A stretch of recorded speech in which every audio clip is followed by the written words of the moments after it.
Alors, au programme aujourd'hui, on va terminer cet exercice, enfin pas le terminer mais le faire, je vous ai demandé de le faire pour aujourd'hui, donc on corrige directement. Et après, on va passer directement à la feuille suivante, ça veut dire que les exos suivants dans cette feuille ne sont pas au programme du DS qu'il y aura sur les fonctions. Donc le programme de DS qu'il y aura sur les fonctions s'arrêtera à cet exercice pour cette feuille, plus la feuille qu'on va faire après. Il y aura aussi la feuille suivante dedans. Donc corrigeons cet exercice en vous demandant de trouver les extrémas de cette fonction. Je vous écoute, on va commencer par faire quoi? Oui, on l'avait fait ça, non? Non, on n'a pas fait celle-là, les on a fait celle-là. Du coup, oui. On définit la fonction, c'est la dérivable. Effectivement, ici elle est dérivable sur R, il n'y a pas de souci, c'est un polynôme. Donc comme f est un polynôme, elle est dérivable sur R. Oui, on l'a fait. Faut pas être troublé par les quotients, hein, parce que là c'est des divisions par des constantes. Du coup, il n'y a pas de souci, c'est bien un polynôme. F est dérivable sur R, et la dérivée, f de x, je vous écoute, qu'est-ce qu'elle donne? On a trouvé que x au c'était cube, 5 demi, plus x au carré, moins 2x. Petite remarque dès maintenant sur cette dérivée. La dernière fois, je vous avais laissé un peu de temps pour réfléchir dessus, avant de les terminer chez vous. Et quand je suis passé dans les rangs, j'ai vu certains d'entre vous qui se compliquaient la vie pour rien. Alors attention, quand vous dérivez x4 sur 4, si vous calculez la dérivée de cette quantité-là, vous pouvez toujours dire que, d'ailleurs je ne vais pas écrire la dérivée d'abord, vous pouvez toujours dire que x4 sur 4, c'est 1/4 fois x4.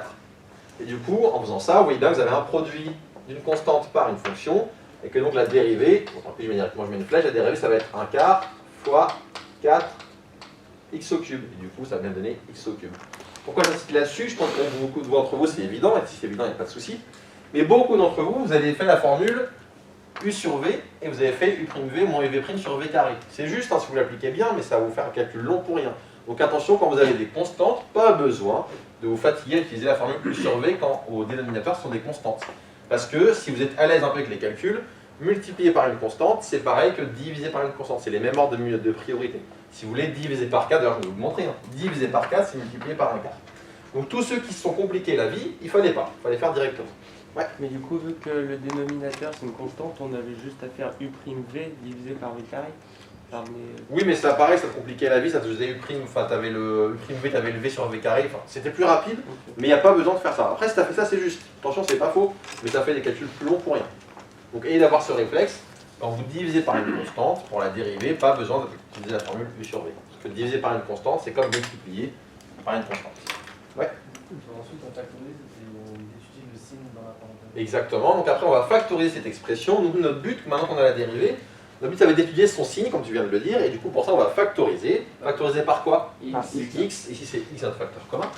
Donc x facteur de... Exactement, x carré plus x moins 2. Et pour étudier le signe de cette expression, tu me l'as dit aussi, mais vas-y, répète. Bah, on utilise b carré en fait. Ouais. Donc là j'ai un produit de termes. Donc pour étudier le signe du produit, il va y avoir le signe de x qui est facile à étudier, et le signe de x au carré plus x moins 2. Pour étudier le signe de cette expression, ce qu'on va calculer, c'est son discriminant, tu l'as dit, delta, qui vaut 9. 9. Donc comme discriminant vaut 9, on va avoir deux solutions, x1 et x2, qui vont donner donc moins 1, plus ou moins 3 sur 2. Donc ça va donner, 5 demi, ça va donner moins 1, moins 3, moins 4 sur 2, moins 2, et moins 1 plus 3, moins 2 sur 2. On va voir moins 1 plus 3, 2 sur 2, donc moins 2 et 1 comme solution ici, comme racine de ce polynôme. Une fois qu'on a ceci, comme on fait pour étudier le signe de la dérivée, tableau de signes, d'accord? Il y a le réflexe, hein. Quand vous avez un produit de terme, pour étudier le signe d'un produit de terme, ce qu'il faut faire, c'est faire le tableau de signes de ce produit de terme. Donc on va le faire. Alors je mets quoi d'abord? On va voir x, donc là c'est le x général, puis on va voir x à nouveau, en dessous x au carré plus x moins 2, en dessous signe de f' de x, bien vous mettez au f' si vous voulez, si vous n'avez pas mis signe avant, mais on est bien en tête, donc f' c'est notre axe, c'est son signe de f' de x, et les variations, la part qu'il faut bien préciser, ce qu'on veut c'est les variations de f. Nous cherchons les variations de f ici.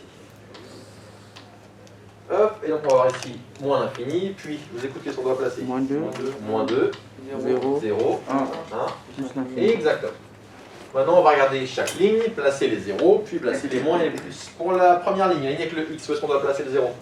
À 0. En 0. Pour la deuxième ligne, x carré plus x moins 2, où est-ce qu'on place les 0? Moins 2 et 1. Et du coup, comme ma dérivée c'est le produit de tout ça, ça va s'annuler à chaque endroit où les deux termes d'avant s'annulent. Maintenant, pour les signes, graphiquement, x c'est quoi? Une droite qui est comment? Linéaire, elle est surtout croissante. Comme elle est croissante, ça va d'abord être Plus. Non, moins. moins, Moins. Plus. Parfait. X carré plus x moins 2, graphiquement, c'est quoi? Une Une parabole, c'est ça. Donc, pour bien visualiser une parabole, vous pouvez imaginer un U. Ouais. Dans quel sens? À l'endroit ou envers le U? À l'endroit. À l'endroit, donc ça va être d'abord Moins. plus, moins, moins, plus. Exactement. Et maintenant, une fois que j'ai ça, comment je fais le produit de la dérivée? Enfin, le de la dérivée, ouais. À moins fois plus. Plus. Moins. Ouais, Plus. moins. Ici, moins. Plus. Donc moins, ici, Plus. plus, Moins. moins, plus. Je vous rappelle, un moins et plus, ça fait moins et moins, ça fait plus. D'accord, c'est qu'il faut bien avoir en tête. Et plus fois plus, ça fait plus aussi. Et il ne reste plus qu'à faire la dernière étape, enfin presque, on aura d'autres petits calculs après, mais on y est presque. Pour les variations de f, quand la dérivée est négative, elle est décroissante. Quand la dérivée est positive, la fonction est croissante, négative. Et enfin, 300. croissante. D'accord? Qu'est-ce qu'il reste à faire pour terminer l'étude de ces fonctions? Calculer donc les limites en moins et plus l'infini et les valeurs ici intermédiaires. On va le faire. Faisons-le là. Alors je vais écrire proprement la limite en moins l'infini, celle en plus l'infini dans la phrase de texte. La limite de f de x quand x tend vers moins l'infini. Il suffit de regarder quoi? La limite de x puissance 4. Vous faites ça, x puissance 4 sur 4. Pourquoi? C'est celui qui a le plus haut exposant. C'est ça. Alors je vous rappelle ce qu'il faut avoir en tête. Quand je calcule la limite d'un polynôme ou d'une fraction rationnelle en l'infini, c'est un mot important, c'est en l'infini, il suffit de regarder le terme de plus haut degré. Donc là, le terme de plus haut degré, c'est x4 sur 4. x4 sur 4 en moins l'infini, ça tend vers plus l'infini. Donc ici, je vais avoir plus l'infini. De même, de tête, c'est la limite en plus l'infini, ça va être Plus l'infini. plus l'infini. On prend également la limite du terme de plus haut degré, donc x4 sur 4, et ça nous permet de calculer. Maintenant, il reste à calculer f de moins 2, f de 0 et f de 1. Donc commençons par f de moins 2. f de moins 2, ça va donner. Alors, moins 2, ouais, ça va donner 16 si vous voulez. 2 puissance 4 sur 4, plus, ou plutôt, moins 2 au cube, ça fait Oui. moins 8 sur 3. Monsieur, c'est plus. Hein. Moins 4. Ça, c'est plus X cube sur 3. Ici. C'est Non, au cube. Au milieu. le moins 2 C'est au au cube. cube. Ah, les moins de ouais. Moins 2 au cube va bien donner moins 8. Ouais. Ouais. Donc ensuite, moins 4, ouais. Et plus 1 cinquième. On observe 16 sur 4, ça fait 4 qui part avec le moins 4 qui est ici. Et maintenant, il faut donc calculer moins 8 quart plus 1 cinquième. Comment on fait? On met tout le même dénominateur. Donc là, on va multiplier par, ça va donner avec le moins devant, moins 40. Là, on multiplie par 3. Et le tout sur 15. Il faut donc moins 37 sur 15. Vous avez ici moins 37 sur 15. Maintenant, on va calculer la valeur en 0. Bon, faisons dans l'ordre. D'abord 0. On va faire un d'abord, hein, mais tant qu'à faire, faisons dans l'ordre pour prendre le milieu. F de 0, c'est pas très compliqué. On remplace tous les x par 0 et on trouve 1 1 cinquième. cinquième. Et enfin, la valeur en 1, ça va donner, bon, écrivons, 1 quart, plus 1 tiers, moins 1, plus 1 cinquième. Alors, pour gagner un peu de temps, ce qu'on peut faire, enfin pour simplifier les calculs de tête, on regroupe ces deux-là ensemble et ces deux-là ensemble. 1 quart plus 1 tiers, on va multiplier celui-là par combien? 3. Celui-là par 4. Ça va donner 4 et 3, 7 sur 12. Moins 1 plus 1 cinquième, ça va donner Moins 4 cinquième. ouais, moins 4 cinquièmes, donc moins 5 sur 5 plus 1 cinquième, donc moins 4 cinquièmes. Et maintenant, pour faire cette somme de fractions, on fait la même chose, on multiplie ça de là par 5, on va trouver du 35, ça de là par 12, on va trouver du c'est là, moins 48, et du coup divisé par 60. Qui donne donc moins 13 sur 60.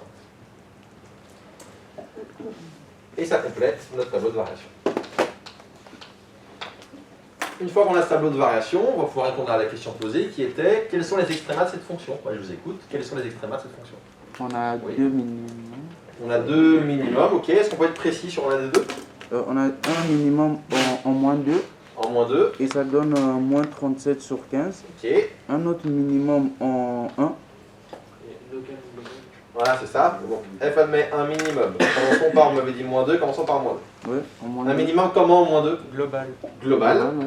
Je réexpliquerai après, pour ceux qui ne voient pas que c'est global, mais c'est global ici. Donc un minimum global en moins 2, équivaut combien? Moins 37 sur 15. Moins 37 sur 15.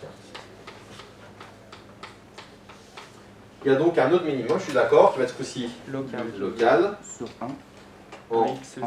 1, c'est ça, équivaut Moins 13 sur 60. moins 13 sur 60.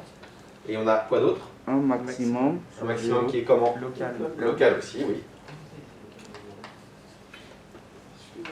F admet un maximum local.